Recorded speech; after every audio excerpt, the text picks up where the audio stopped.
Hi friends, welcome to Pathology Riddles. Today we will discuss how to make effective seminars for postgraduates in pathology. This topic was suggested by one of our subscribers. If you want videos on particular topic, do type in the comment box. If you are new to the channel, press the subscribe button and hit the bell icon so you get notified whenever we upload new videos. So let's jump right in. What are the prerequisites to do a good seminar? Know your audience. Usually, you have postgraduates from year 1 who are absolutely new to the topic to final years who are observing the topic from the exam point of view. There are staff with varied level of experience who would like to revise the topic and also learn the latest developments related to the topic. Your objective is to begin from the basics and reach up to the recent advances so the seminar is useful to all your audience.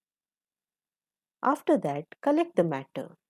If you are a digital person, click photographs of the matter from all the books and journals and organize it in one place, either in the form of a PPT or PDF of the material.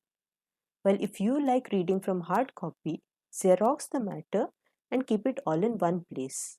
This is to save time during post-graduation. Then how do you collect the matter?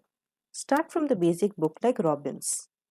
Then go to PG level books like Ackerman and Sternberg for histopathology, Oral or Cause for cytology, Mackenzie for hematology. After that, check the reference books, followed by journals and recent advances. I have made 2 videos for hematology and cytology books.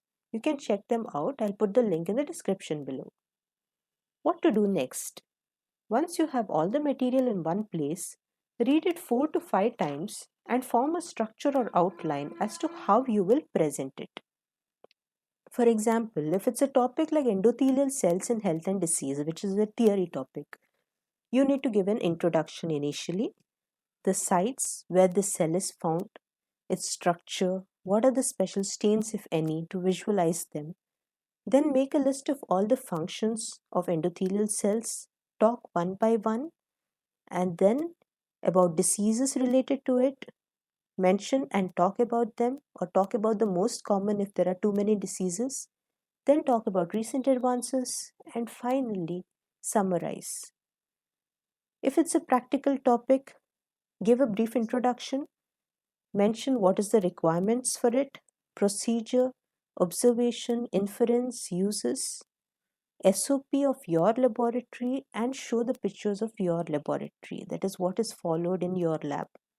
Suppose if it's a topic like approach to a bleeding disorder, then you need to talk about the clinical features as well. Refer the clinical standard books and note the patient's history, symptoms, signs, and mention what is relevant to your topic.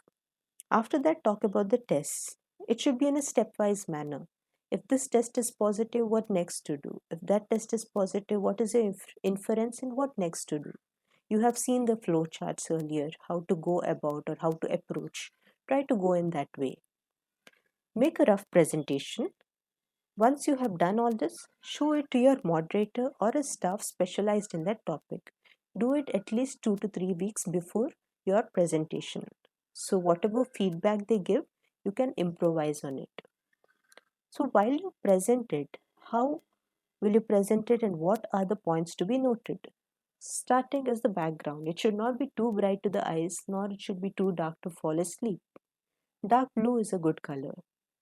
The font should be such that all the letters should have the same width, not more than 5 lines in a slide. Since the present PPT has this notes writing feature, use it to write your points, as your seniors will need notes to read for exams. While presenting, try adding more images and less text matter. Even if you use text, use it in graphics or with animation, so your audience will always remain awake and interested.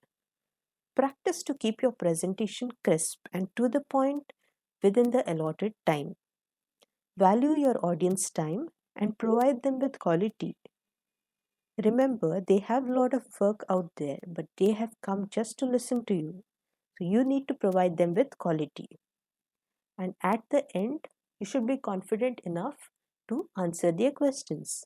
But that comes with experience. Initially, you will have that fear, and slowly you will get used to it. So don't pressurize yourself that you need to answer each and every question. It's a learning procedure, and you will learn step by step. That's all.